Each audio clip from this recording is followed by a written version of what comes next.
Estamos aquí con el capítulo 6 del termo general para ingenieros. Este es el capítulo de introducción a la segunda ley termodinámica, donde voy a estar pues, mezclando un poco las clases de termo de ingeniería mecánica con termo de ingeniería general o termo general para ingenieros, porque en caso de termo de mecánica ellos ya han cogido ciertas cosas que ustedes todavía no han cogido. Al principio voy a estar hablando un poco sobre ciclos y después entonces unimos y ecualicemos todo con las mismas clases. Esta imagen que está aquí es de un motor de un Bugatti Chiron, me parece que es, 1500 caballos de fuerza, un motor bien impresionante, y 6 pistones en forma W. No tiene nada que ver realmente con lo que vamos a estar dando. Bueno, un poquito, sí, porque vamos a estar pregando con ciclos de potencia, y esto que está aquí básicamente es un tipo de ciclo de potencia. Ok, perdón. Pero lo puse ahí porque se ve cool. Anyways, vamos a estar trabajando mayormente hasta ahora con la primera ley termodinámica, básicamente con el principio de conservación de masa y energía. Y esto ha funcionado muy bien, ¿verdad? Y de hecho yo creo que todavía no hay ningún sistema en la vida real el cual no cumpla con el principio de conservación de masa o energía. O sea, eso es básico. Sin embargo, vamos a hablar un poco sobre casos donde el principio de conservación de energía es insuficiente. ¿Okay? Lo que quiero decir es que en la vida real todos los procesos reales tienen, para la redundancia, tienen que seguir con el principio de conservación de energía. Sin embargo, porque en un papel, ¿verdad? Cualquier proceso que uno se invente siga pues la primera ley termodinámica, no significa que pueda ocurrir en la vida real. O sea que todos los sistemas sí tienen que seguir la primera ley, pero porque en un papel yo diseñé algo que cumpla con la primera ley, no significa que pueda existir en la vida real. Y vamos a hablar un poco sobre eso, la insuficiencia en ese sentido de balance de energía realmente, ¿verdad? El principio de conservación de energía y qué podemos hacer, qué herramientas más tenemos para pues, mitigar ese problema, ¿verdad? Donde tenemos esa insuficiencia impuesta por la primera ley. En este capítulo vamos a estar introduciendo la segunda ley termodinámica, hablando un poco sobre sistemas reversibles e irreversibles. Vamos a ver después lo que es eso. Y también vamos a hablar de límites de rendimiento, pero específicamente en ciclos termodinámicos. ¿Ok? ¿Y qué es eso de ciclos termodinámicos? Pues vamos a empezar primero con eso, ¿verdad? Esa es la parte que a ustedes les falta. Hablamos un poco sobre ciclos termodinámicos y luego, pues entonces comenzamos con la segunda ley. Antes de comenzar con este de los ciclos, quería mencionar definir algunos conceptos que vamos a utilizar, como por ejemplo lo que son reservas termales de energía. Reservas termales de energía son básicamente cuerpos que son relativamente grandes, y como son cuerpos grandes, significa que pueden absorber o suplir una cantidad ilimitada de energía sin que haya un cambio significativo en la temperatura. ¿Okay? Como por ejemplo océanos, ríos, lagos, el aire atmosférico, son cuerpos que, por ejemplo, si yo estoy cortando la grama y se calienta el aire alrededor de la cortada de grama, eso no significa que va a aumentar la temperatura de la urbanización porque yo estoy recortando grama. O sea, sí, estamos emitiendo calor, pero no va a ser un cambio significativo, ¿verdad? Mayormente por esta multiplicación de masa por calor específico, ¿verdad? Como la masa de aire es bien alta, pues entonces el cambio en temperatura va a ser bien pequeño para absorber ese cambio de energía. Y eso es lo que significa realmente que es una reserva termal. Ya vamos a estar peleando mucho con esto cuando estamos trabajando con ciclos termodinámicos. También hablamos de source y sink. Los sources son básicamente fuentes que suplen energía y el sink es una reserva que absorbe energía. Anyways, ¿qué son ciclos termodinámicos? Habíamos mencionado al principio, ¿verdad? Del curso que tanto la primera como la segunda ley, ambos nacieron del análisis de ciclos termodinámicos. De ahí fue que salió todo hace más de 150 años, cerca de 200 años atrás. ¿Okay? Entonces, ¿qué es finalmente un ciclo? Un ciclo es una secuencia de procesos que comienzan y terminan en el mismo estado. ¿Okay? Vamos a poner como ejemplo un motor de combustión interna, donde tenemos la primera etapa, que la primera etapa es donde entra el aire y los gases de combustible, entra el aire y el combustible. La segunda etapa es la etapa de compresión, donde se comprime esa mezcla de combustible y aire. Después tenemos la etapa de expansión, que con la chispa hicimos una explosión, se expande entonces, jugamos el pistón hacia abajo y tenemos la etapa de expansión, que también se le conoce como el power stroke. Y finalmente tenemos la etapa de exhaust, donde sale los gases de combustión. Entonces, cuando tan pronto terminamos ahí, que sale los gases de combustión, en ese mismo estado comenzamos de nuevo. O sea que el estado final es el mismo estado inicial, ¿verdad? Y eso es lo que significa un ciclo. Nosotros hemos ya trabajado con procesos que pues, quizás pueden confundir a la gente y pensar que es un ciclo. Por ejemplo, hemos visto procesos donde tenemos un eje de presión, un eje de volumen específico o volumen, ¿verdad? Presión, aquí tengo un volumen, tengo un estado inicial aquí, vamos a poner que este es mi estado 1, estado 1, después pasamos por un proceso de expansión, este es mi estado 2, y finalmente tenemos un proceso de que perdemos energía pero a volumen constante.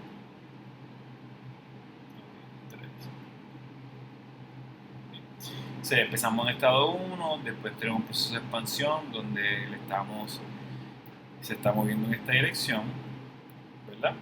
Y después se convierte, esto es un proceso a presión constante y después se convierte en un proceso a volumen constante. Y esto está bien chévere, ¿verdad? Tenemos dos procesos en serie y esto no es un ciclo. Esto no es un ciclo, son básicamente dos procesos que están de forma secuencial, pero no un ciclo porque el estado final no es el estado inicial. Ahora, obviamente, si tengo pues, un eje de presión y un eje de volumen, ¿verdad? Y tengo un estado 1 por aquí, después voy subiendo, voy por acá, después voy bajando, por acá, y finalmente acabo acá.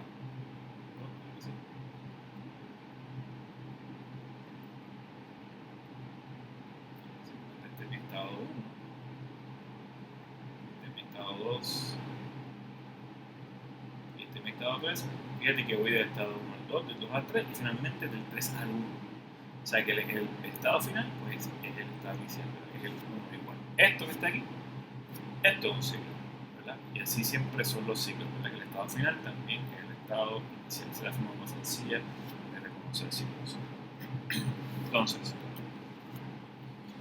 aplicaciones importantes de ciclos termodinámicos, generación de potencia, ¿verdad? Como los motores de los carros, como los ciclos de generación de potencia, finalmente potencia eléctrica, este tipo de sistemas de propulsión vehicular.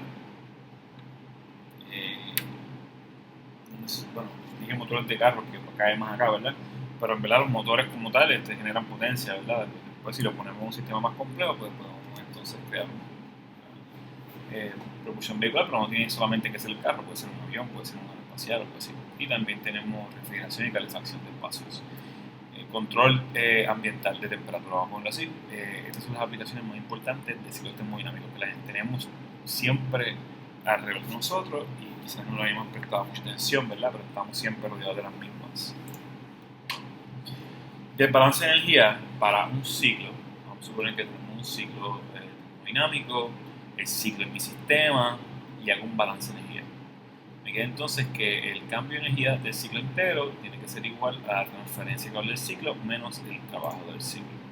Pero fíjate, como el estado final del ciclo es el mismo que el estado inicial del ciclo, pues entonces esto que está aquí tiene que ser cero. Fíjate que vamos a suponer en el caso particular, ¿verdad? El dibujito que hayamos hecho por acá, que se borró. Le voy a ponerlo de nuevo aquí. En el caso especial, ¿sabes qué? Le voy a cambiar el color a esto. En el caso especial, ¿verdad? Que tenemos un ciclo como el que vamos ahora mismo, que tenemos energía de presión, tenemos energía de volumen, y tenemos entonces tres estados. Estado 1,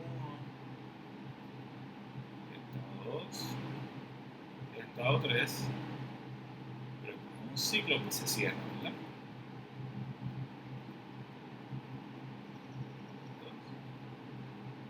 Entonces, ¿qué sería ese cambio de energía del ciclo? Ese cambio de energía del ciclo, en este caso,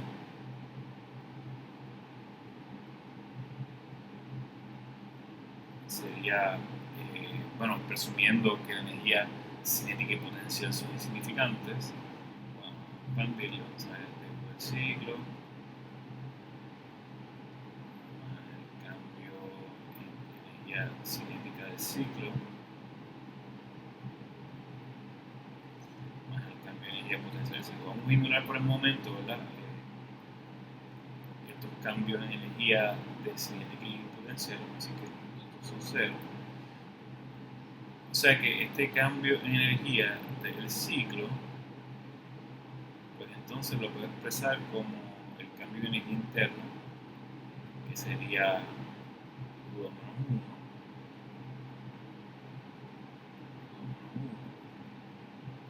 1, más U3 menos U2,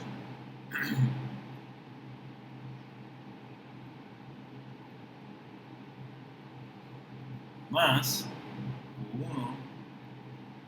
menos U3. La que esa sería este que término que está aquí es el primer paso, este que está aquí es el segundo proceso y el último estado pues es el último proceso, ¿verdad? Vamos en esta dirección, obviamente. Entonces, fíjate qué le pasa aquí a los numeritos, ¿verdad? Se me cancela U2 con U2, se me cancela U1 con U1 y U3 con U3 porque tiene signos opuestos. O sea que esto tiene que ser igual a Zeronsky. Ahí estamos. O sea que el cambio de energía por proceso dentro del ciclo no es cero, no necesariamente, o sea, puede ser, pero no necesariamente. Pero del ciclo completo sí tiene que ser cero. ¿Okay? Bueno, pues entonces, tenemos eso. O sea que básicamente lo que me queda es que para todos los ciclos, la transferencia del cable del ciclo tiene que ser igual al trabajo del ciclo. Y eso aplica para todos los ciclos. ¿Okay? Todos los ciclos. ¿Y qué es esto transferencia cable del ciclo? Bueno, esto es básicamente la transferencia cable de entrada no salida del ciclo. O sea, que recuerde que Q del ciclo en esta ecuación es Q neto de entrada, Q menos Q out. El trabajo del ciclo es W de salida, que es W out menos W in. Y estos dos tienen que ser iguales a 0. Bueno, y esto aplica para todos los ciclos. No importa de qué tipo de ciclo sea, si es idealizado, si es real, bla, bla, bla, no importa, siempre hace así. Okay. Pues entonces, de los tipos de ciclos que tenemos, como mencioné ya, tenemos ciclos de potencia, ¿verdad? Que vamos a estar pregando en esta clase, que básicamente el propósito del ciclo es desarrollar potencia. También tenemos ciclos de refrigeración y calefacción, donde básicamente lo que nos interesa es controlar la temperatura en un espacio determinado. Y vamos a tratar cada uno de ellos individual. Vamos a empezar con ciclos de potencia. Y un ciclo de potencia, para ponerle quizás un contexto, ¿verdad? Más, no sé, quizás realista en la mente de ustedes. Y vamos a suponer que tenemos un sistemita como este que está aquí. ¿Verdad? Ahí está. Ok, pues entonces tenemos aquí un sistemita. ¿Qué va a ser?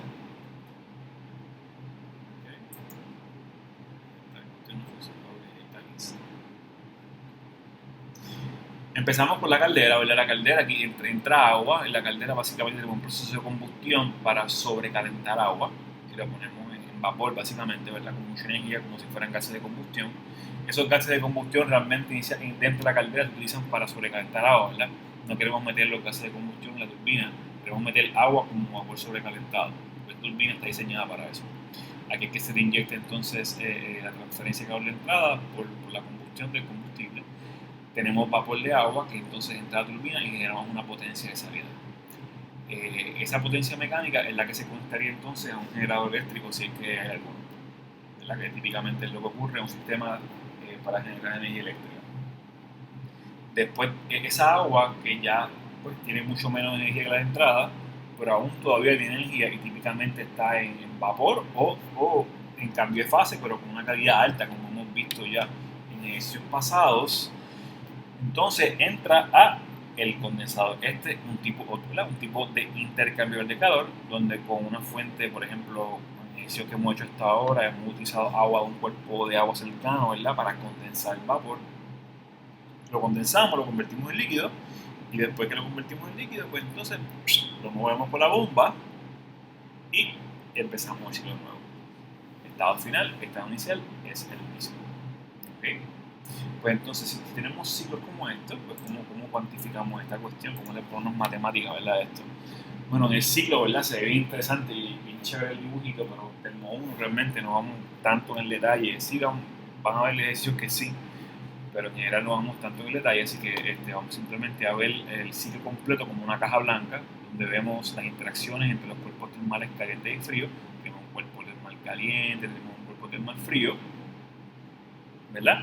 Donde está entrando transferencia de calor del cuerpo termal caliente, y eso se convierte en trabajo, parte de ese calor se convierte en trabajo, y lo que no se puede convertir en trabajo, pues entonces se descarga a los alrededores. Del balance de energía, el trabajo del ciclo, ¿verdad? El trabajo del ciclo tiene que ser igual al calor del ciclo, como hemos visto ya en la ecuación anterior, el calor del ciclo. El calor del ciclo es QI menos QA. Hay veces que vamos a ver que QI lo expresamos como QH de la fuente terminal caliente, hot, H de hot, y este Qout del ciclo, en este caso lo expresamos muchas veces también como QC,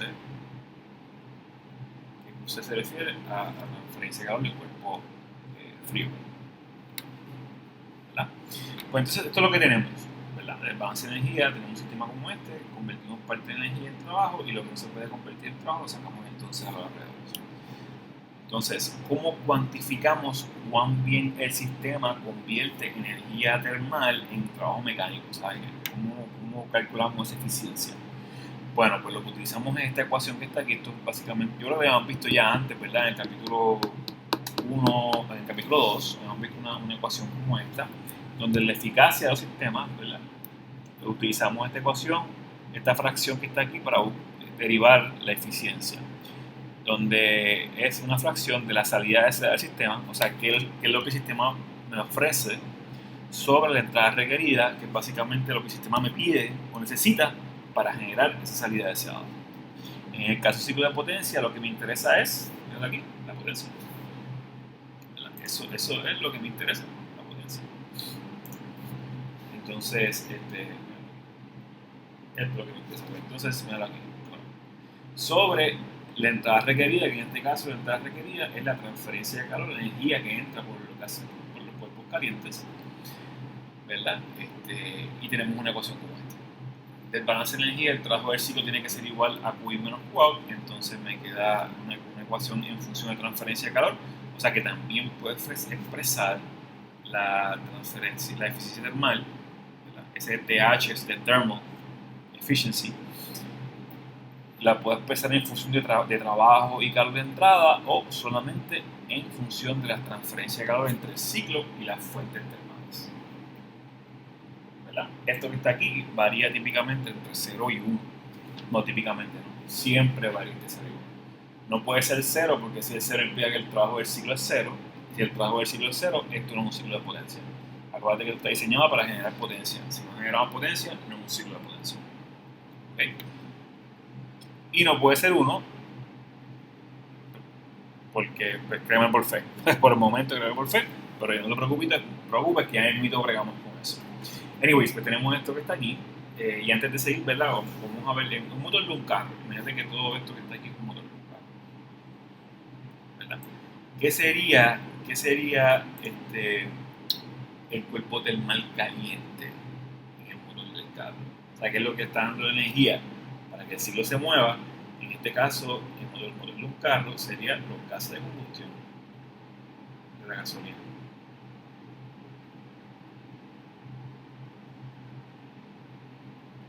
Y entonces, ¿qué sería entonces el trabajo del ciclo? El trabajo del ciclo es básicamente esa potencia mecánica que sale del cigüeñal, que es lo que mueve la transmisión, ¿verdad? Menos, pues, también se invierte un poco de energía en mover una bomba de agua, mover alternador, mover también, eso depende del sistema, mover otras piezas como aire acondicionado, otras cosas. El trabajo neto, o sea, que sería lo que se genera en potencia mecánica menos lo que tenemos, pues también lo que consume, ¿verdad? Que está conectado a través de una correa o una serpentina, ¿verdad? Que va de cigüeñal a otras diferentes partes del motor para mover otros componentes. La suma de todos los trabajos. ¿Y qué sería entonces el cuerpo frío? ¿Verdad? ¿Qué es el cuerpo frío? El cuerpo frío es simplemente el aire de los alrededores.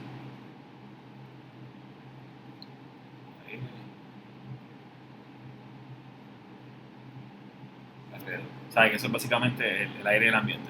El aire del ambiente. Y que finalmente, fíjate que sí utilizamos un radiador, coolant y qué sé yo, pero el coolant simplemente mueve el calor del motor alrededor. El radiador es un intercambiador de calor, que lo que mueve es el calor del coolant al aire que se va alrededor. Eso sería, por ejemplo, el motor de un carro. Bueno, pues para que tengas una idea, ¿verdad?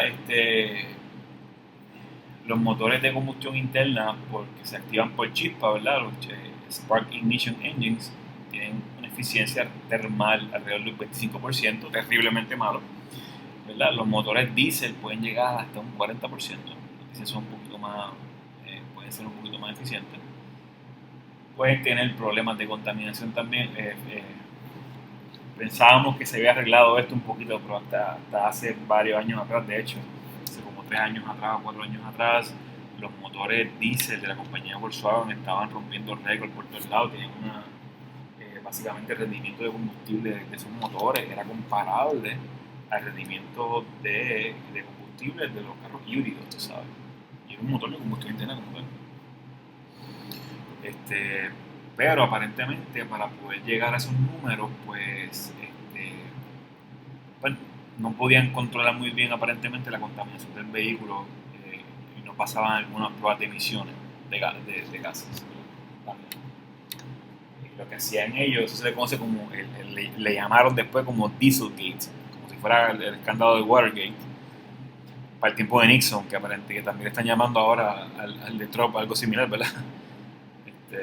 Pero el escándalo de Watergate de Nixon, pues le pusieron Dieselgate, porque estos carros en las computadoras tenían una programación que sabían cuando estaban haciendo las pruebas de emisiones para pasar la inspección.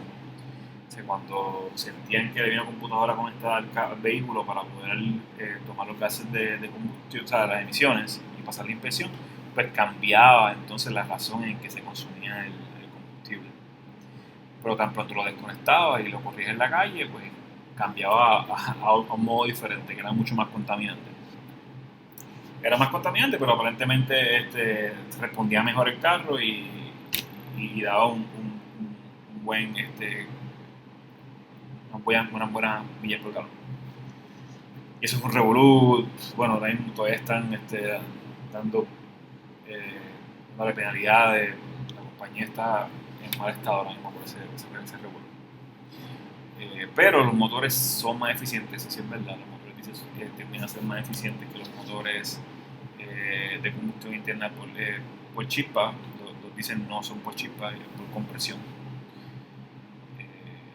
Comprimimos tanto, en este caso los diésel, lo que pasa es que comprimimos el aire tanto y tanto y tanto que la temperatura a la que llega el aire por la compresión, que corre bien rápido y no le da tiempo a que se escape el calor, es suficiente que para cuando se le inyecte el combustible autoinicie.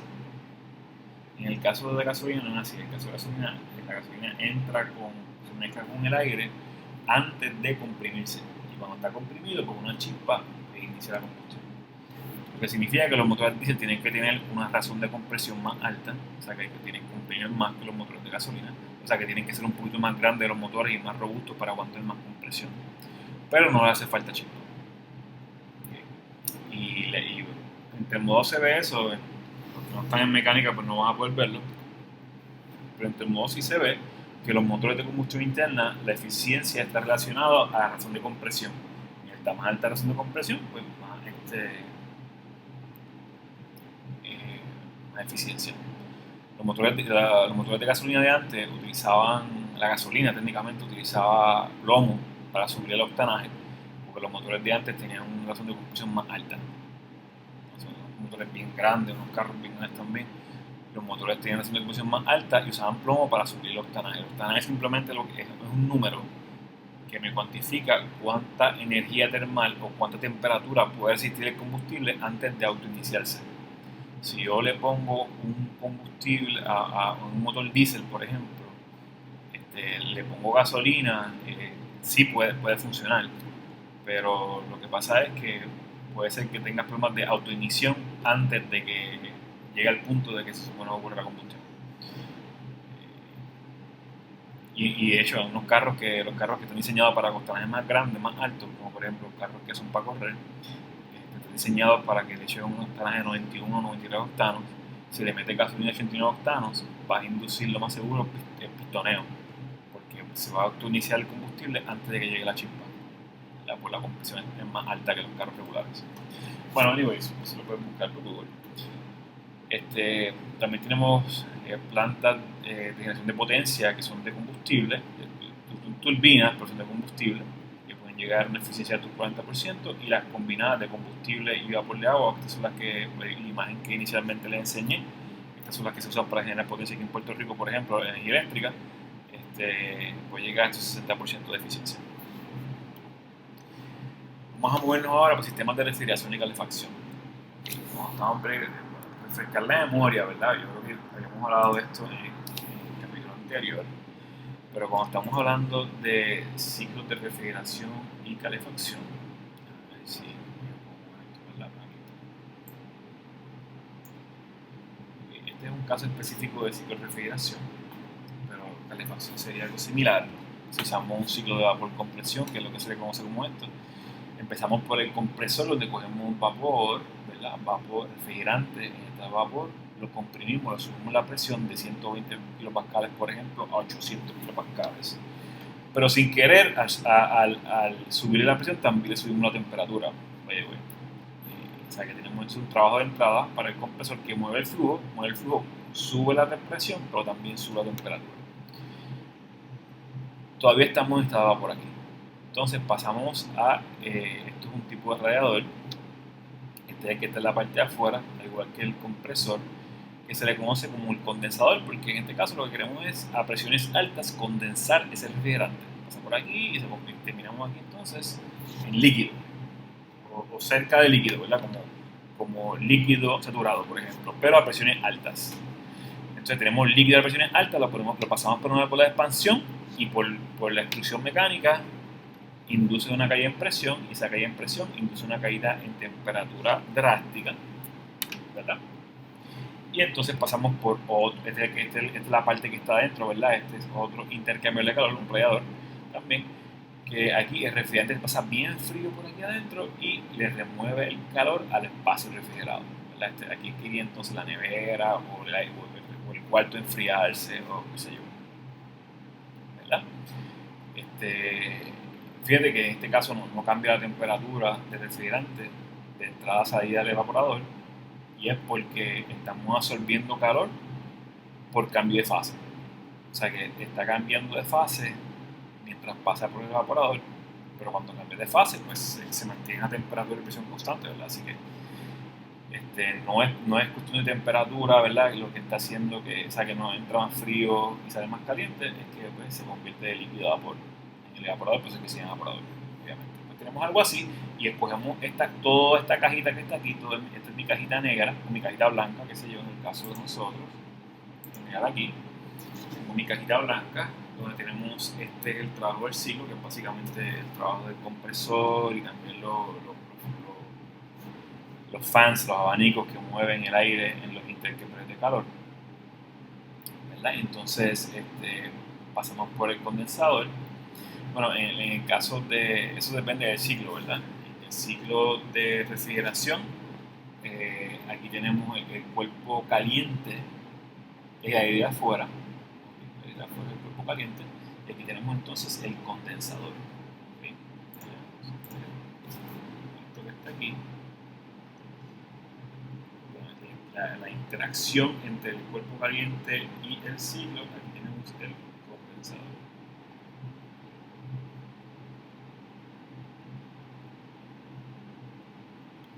Aquí tenemos la válvula de expansión, que bajamos la presión, y interacción entonces entre el cuerpo frío y el ciclo, donde el cuerpo frío en este caso es el cual queremos refrigerar. Aquí tenemos el evaporador.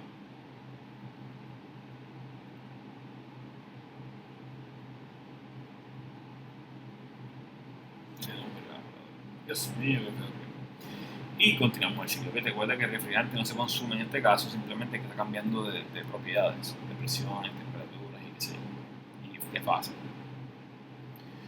Ok, de un balance de energía, no sé si lo vimos por acá, va a ser un poquito rápido.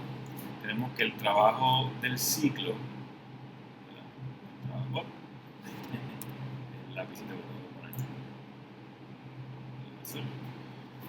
tengo que el trabajo del ciclo tiene que ser igual al calor del ciclo. Tiene que ser igual al calor del ciclo. Y algo claro.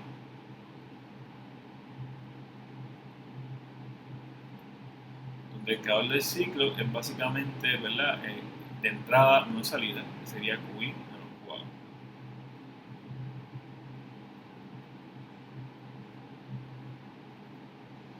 Sin embargo, ¿verdad? Porque esto es el trabajo, el calor del ciclo es el calor de entrada neto, o sea que es QI menos QA.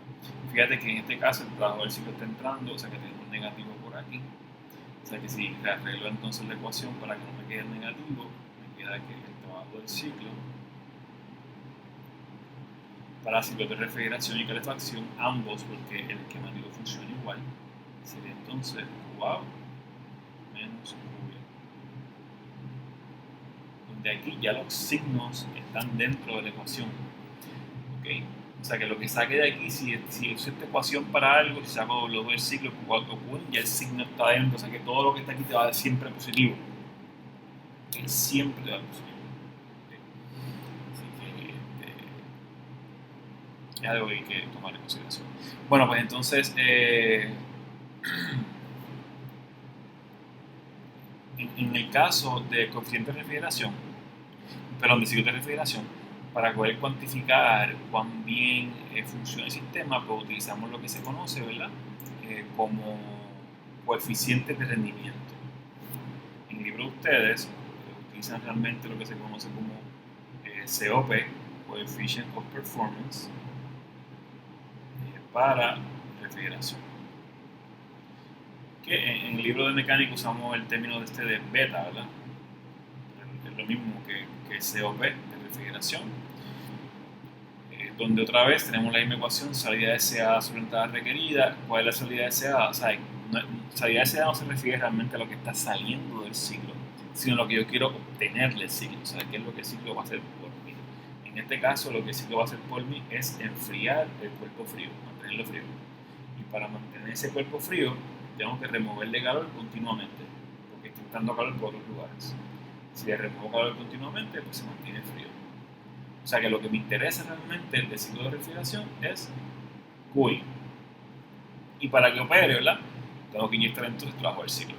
O sea que tengo entonces que el COP, el coeficiente de rendimiento para refrigeración, es trabajo, transferencia de calor de entrada sobre el trabajo del ciclo, ¿verdad? Donde el trabajo del ciclo, según el balance de energía, es QA menos QI, o sea que puedo expresar entonces el coeficiente de rendimiento para refrigeración como QI sobre QA menos QI.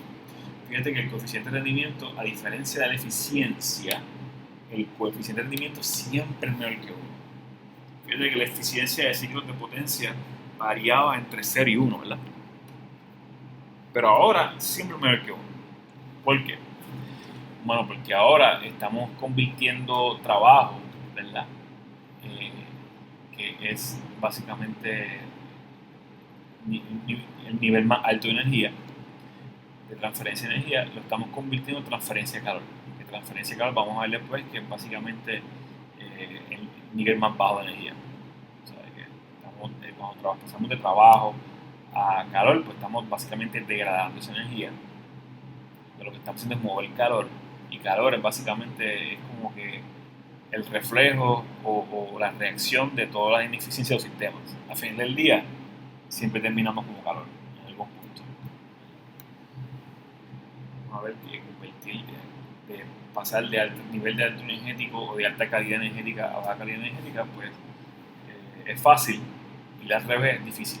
Por ejemplo, los motores de combustión interna tienen que convertir calor a potencia. Eso es difícil, por eso es que las eficiencias son bajitas. Aquí típicamente son mayores que 1 y por tal razón no se le llama como eficiencia, se le llama como coeficiente de rendimiento. Para los ciclos de refrigeración, estos números están un poquito outdated, ¿verdad? Porque para el caso de ciclos de refrigeración para habitaciones, ¿verdad? Aire acondicionados, los números pues, están más cerca de los 6, ¿verdad? La eficiencia hoy en día. Pero lo que yo quiero es que veas el patrón, ¿verdad? La temperatura de operación, la temperatura fría, ¿verdad? Del cuarto de refrigerarse en ciclos en aire acondicionados, son todos ciclos de refrigeración.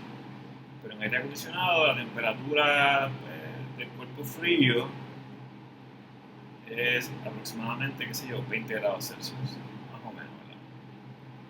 Como frío. Cuando estamos refrigerando comida, la temperatura del cuerpo frío, estamos cerca de los 4 grados Celsius. Y para congelar comida, la temperatura del cuerpo frío, estamos más cerca de los menos 20 grados Celsius. ¿Okay? O sea que fíjate que mientras más baja la temperatura del cuerpo frío, más ineficiente es el sistema. ¿Okay? Y esto se observa en la vida real, en sistemas idealizados, sistemas reales, que mientras más baja es la temperatura de operación, pues más ineficiente es.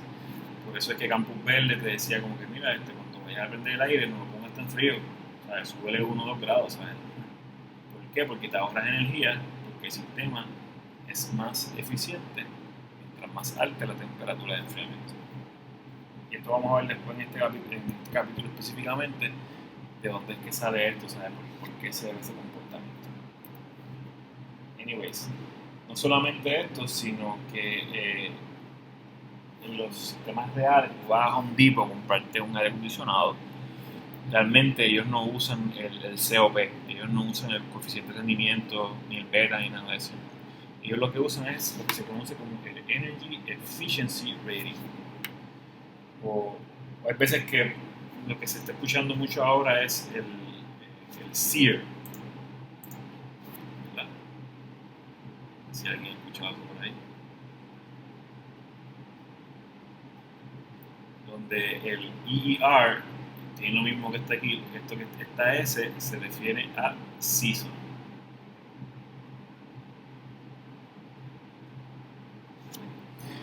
Donde esto es básicamente lo mismo que el coeficiente de rendimiento, lo mismito. Lo único que las unidades pues no son iguales. O sea, por ejemplo, si yo quiero evaluar esta cantidad que está aquí, si yo quisiera evaluar esta cantidad que está aquí, yo utilizaría kilojulios entre kilojulios y no tengo unidades, ¿verdad? O si lo quiero poner en términos de transferencia de calor con respecto al tiempo y potencia, ¿verdad? Entonces, pues sería kilowatts y kilowatts y se cancelan las unidades. Pero ¿qué pasa? El ER, en el caso del ER, es la misma cuestión. Es la misma cuestión. Se define como Win sobre el W del ciclo. Pero, ¿qué pasa? Win, las unidades de Win son diferentes a las de Watt. ¿Qué? Pues así, pues. Las unidades de Win las tenemos en BTU entre horas.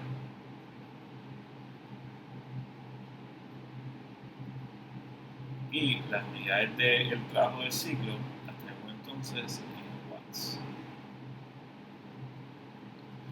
Y entonces este mismatch de unidades, de ahí es que nace entonces el ER.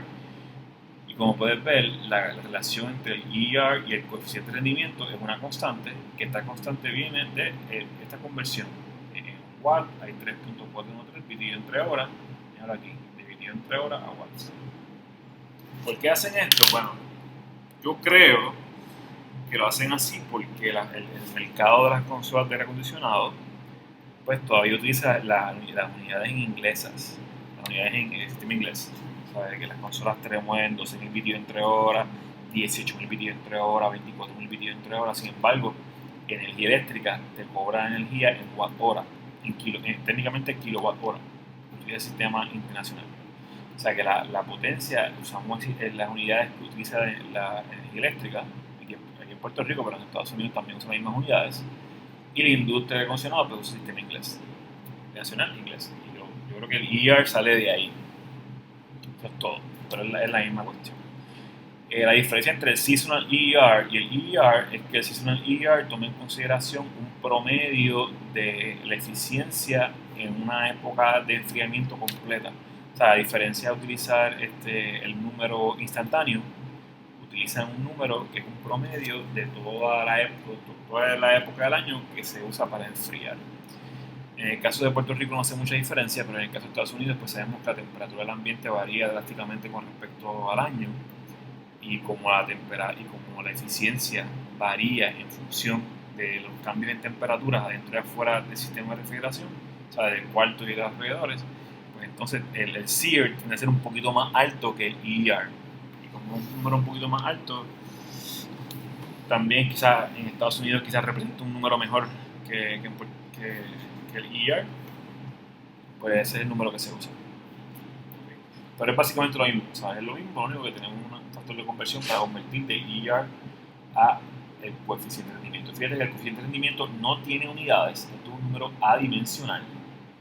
Esto que está aquí es adimensional. Sin embargo, el ER sí tiene unidades. Sí.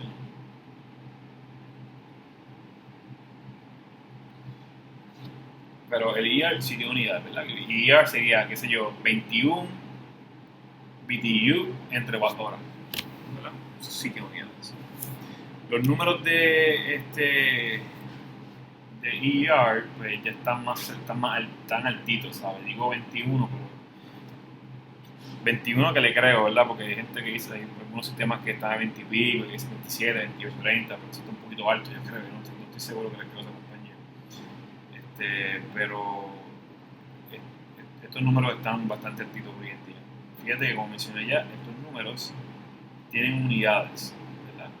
Sería el BTU entre 4. O sea que es lo mismo que está aquí arriba. Okay. Bueno, para sistemas de calefacción,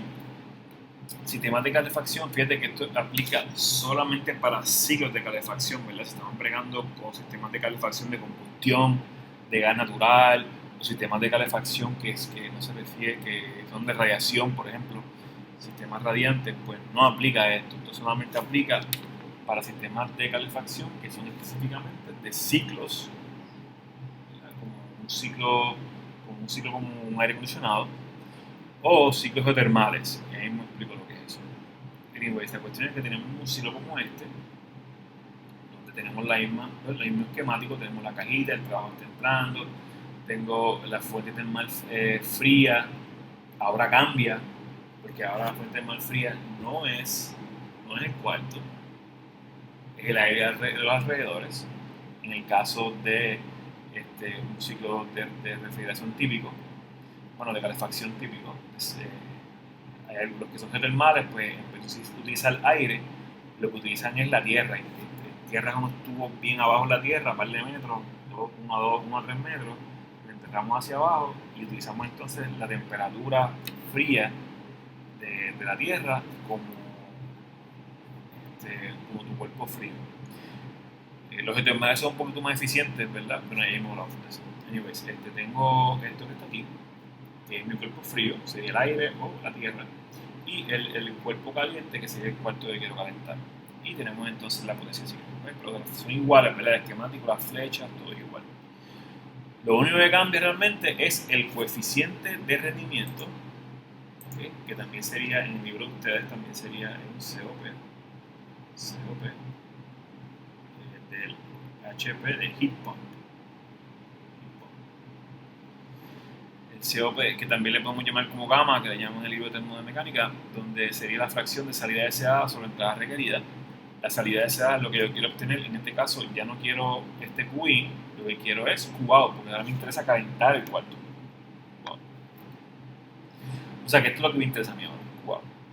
Y lo que hay que inyectarle, pues sigue siendo igual el trabajo del ciclo. Puedes empezar esto en función de QOUT sobre el trabajo del ciclo, que es QOUT menos QI, ¿verdad? O sea, en función de transferencia de calor. Y al igual que beta, también tiende a ser mayor que 1. Tiende a ser no siempre mayor que 1.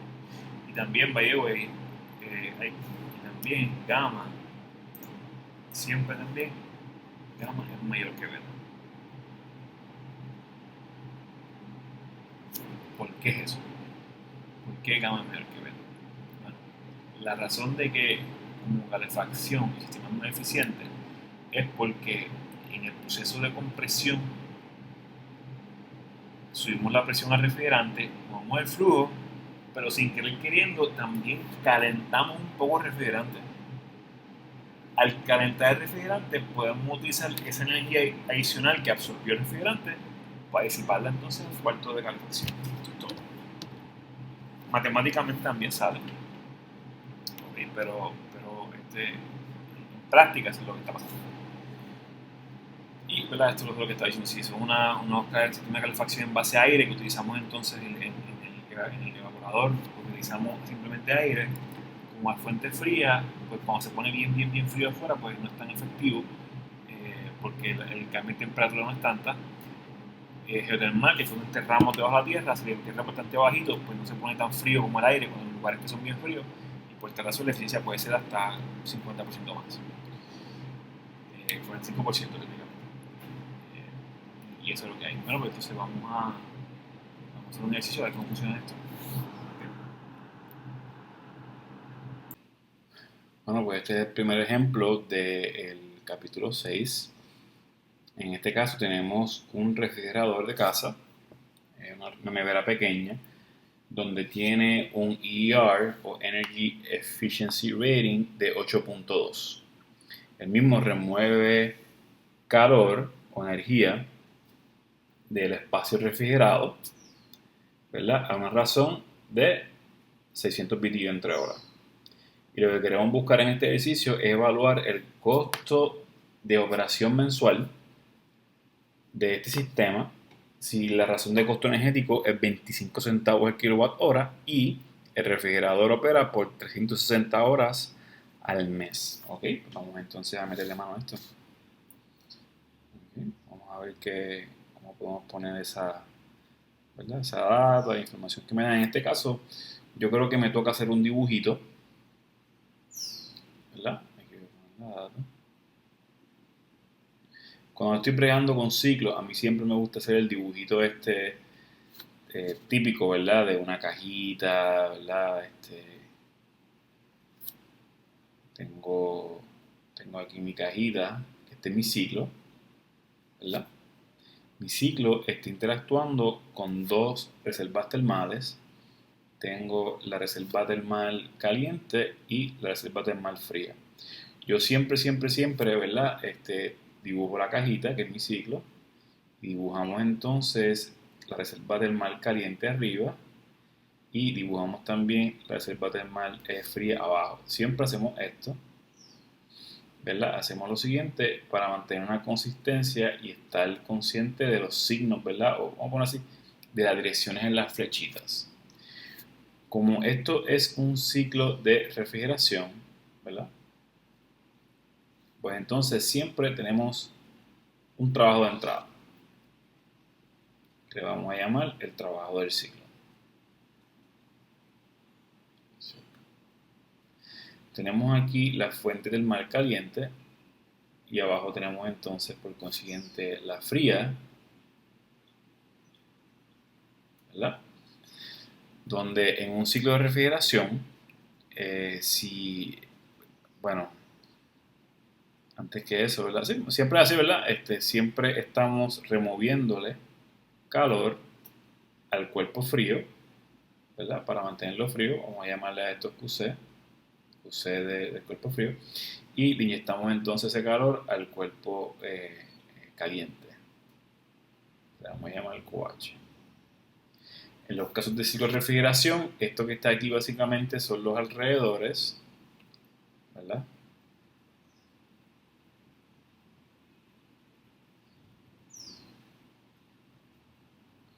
Y esto sería entonces el cuarto, bueno, la nevera, el espacio que queremos refrigerar. En este caso es la nevera. Los alrededores sería el área de la cocina, por ejemplo. ¿Ok?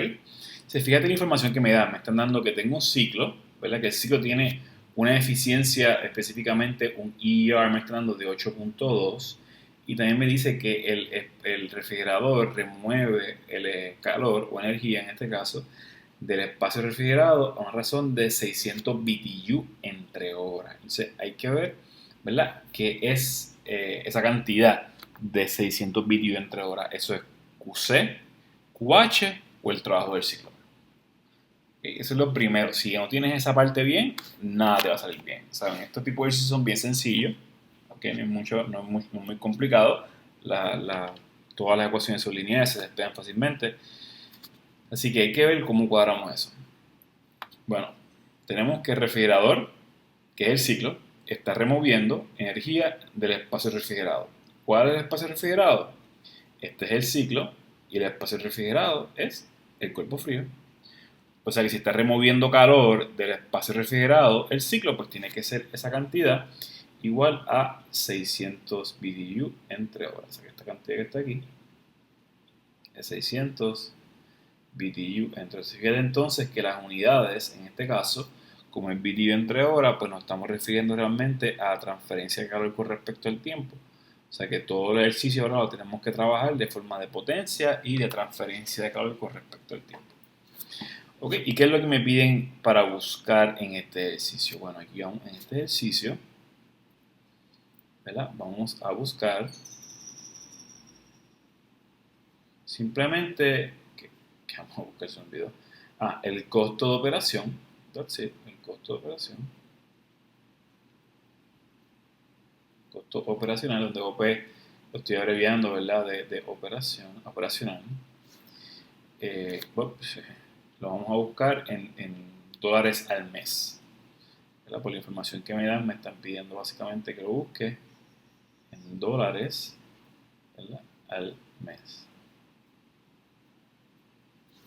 Y de las presunciones que tenemos entonces. Bueno. Que tenemos varias presunciones, en este caso, bien sencillita.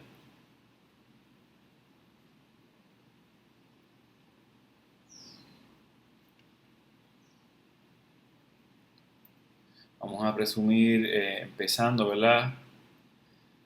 La número 1 voy a poner que estamos bregando con un ciclo de refrigeración. Ciclo de refrigeración. O sea que hay unas ecuaciones específicas para ciclo de refrigeración, específicamente pues las del coeficiente de rendimiento. También estamos bregando con un sistema, me está diciendo el problema, que la razón del costo energético, esto es dado, ¿verdad? Pero lo estoy poniendo aquí, pues no lo he puesto en más ningún sitio, así que lo estoy poniendo aquí. La razón de ese costo energético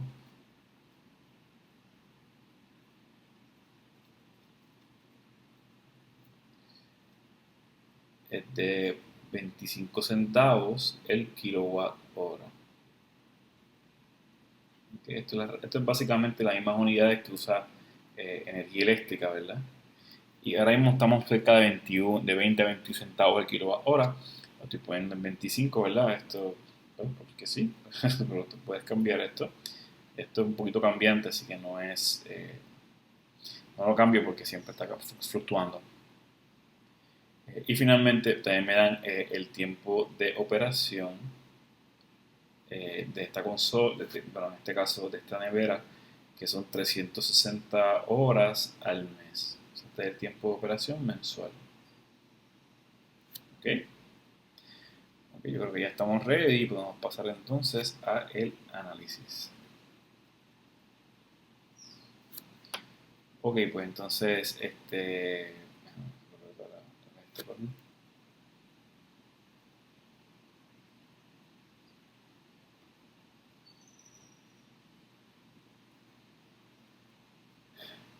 ¿qué es lo que realmente? Ok, me están pidiendo el costo de operación. ¿Ok?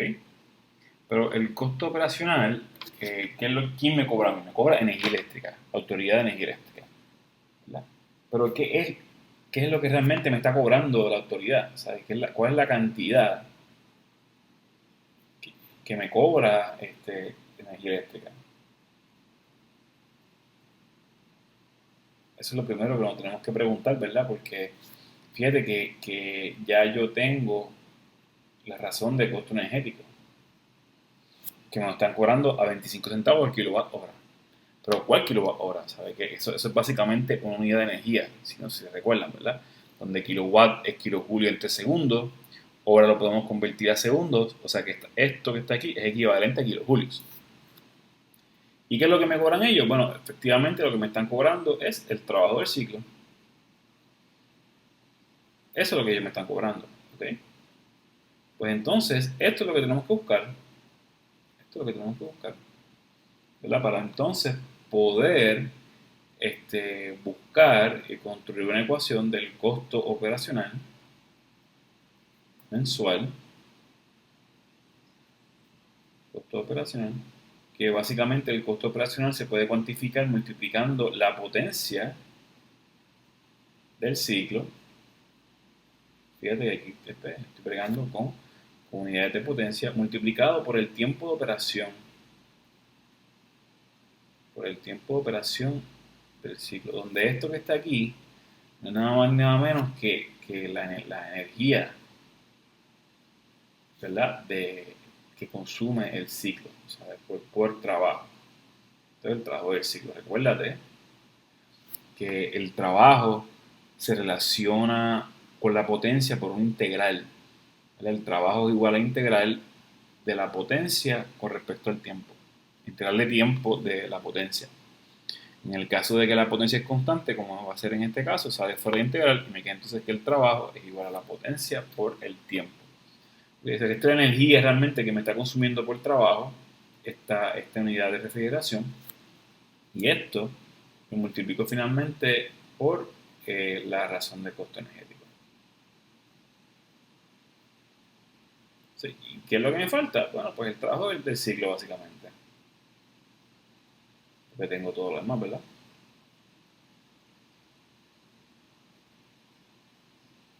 Razón de costo energético. O sea, ¿qué es lo que me falta? Vamos aquí, el trabajo del ciclo. Bueno, pues esto es más sencillo, ¿verdad? Porque si no, lo que me falta es el trabajo del ciclo, pues simplemente lo que tengo que hacer es ir a las ecuaciones del ciclo, donde fíjate que me están dando, se me olvidó escribir información que faltaba, ¿verdad? El ER, de escrito eso aquí, eso es dado. El ER en este caso es 8.2 BTU entre hora sobre watts. Fíjate que la información que me da lo que me dice solamente es que es 8.2. No me da unidades. Pero automáticamente, como yo sé que esto es el EER, tengo que poner estas unidades, que estas son las unidades estándar de EER dividido entre hora sobre watt. ¿Ok? Eso es importante. Cuando tú vas a comprar una consola te dice, mira, el SEER es de 21, pero no te dice nunca las unidades. Pero sí unidades, tú tienes que saberlas y estas son. ¿Ok? Pues entonces perdón, de las ecuaciones de ciclo, ¿verdad?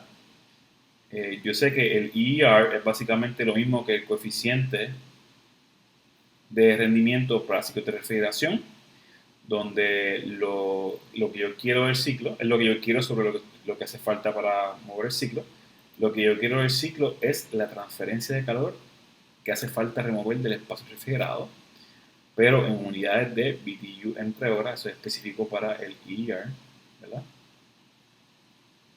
Sobre el trabajo del ciclo, pero en unidades de watts. Unidades de watts. Entonces, despejando aquí para el trabajo del ciclo, pues entonces me queda que el trabajo del ciclo es igual a QC sobre ER, ¿verdad? El Energy Efficiency Rating,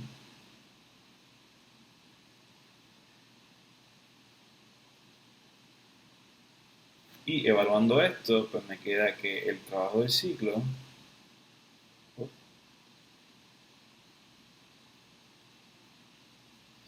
es igual a QC, pero tiene que ser en BTU entre horas, si no está esa unidades, tienes que cambiarlo cuando estés bregando con el ER, o si no usa el factor de conversión que hicimos en el slide, 600 BTU entre horas,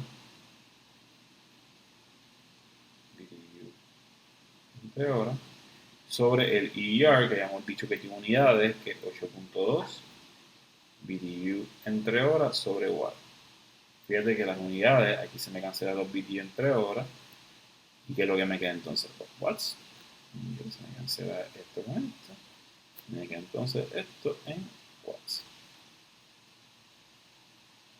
Que si no la matemática, eso da a 73.2 watts. Ahí está. Pues tenemos ya el trabajo del ciclo. Ahora lo que tenemos que hacer simplemente es evaluar el costo operacional, porque tenemos toda la información, ¿verdad? Tenía que mencionar algo ahora. Fíjate que en estos ejercicios, aunque ustedes no lo crean, el error más común son dos cosas. Primero, que no identifican bien la información que me dan. Que por ejemplo, esta información que me dan aquí del texto, ¿verdad? Porque me lo dieron textualmente, no me dicen QC, QH, QI, QAO. Me dan esta información y me dicen energía.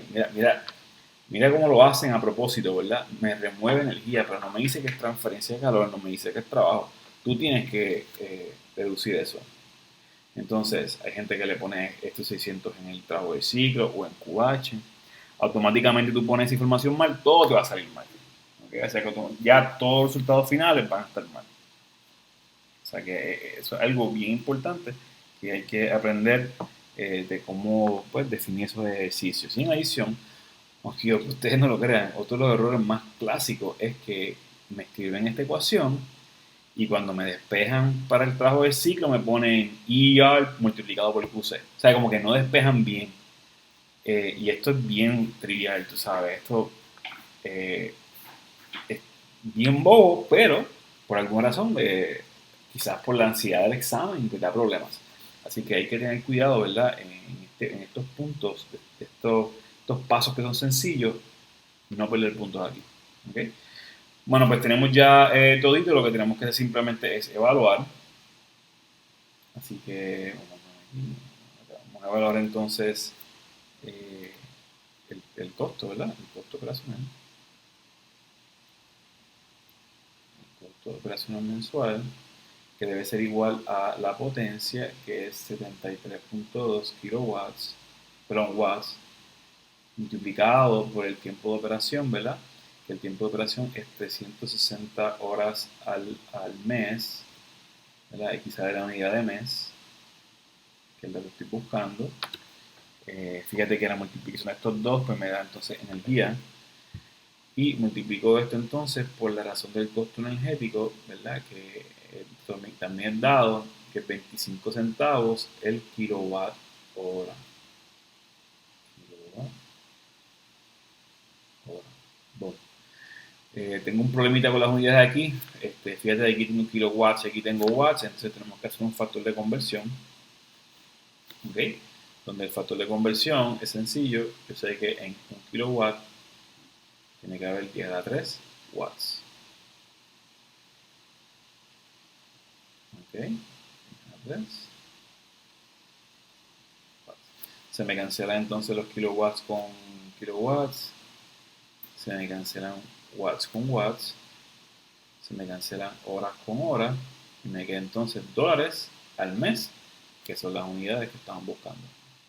¿Okay? Así que finalmente, cuando hacemos la matemática de esto, ¿verdad?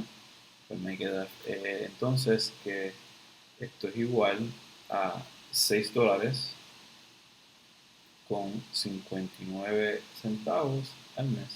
O sea que este sistema de refrigeración, que es relativamente pequeño, me cuesta 6 dólares con 59 centavos al mes operar el mismo. ¿Okay? Bueno, pues lo dejamos ahí. Seguimos entonces la próxima clase.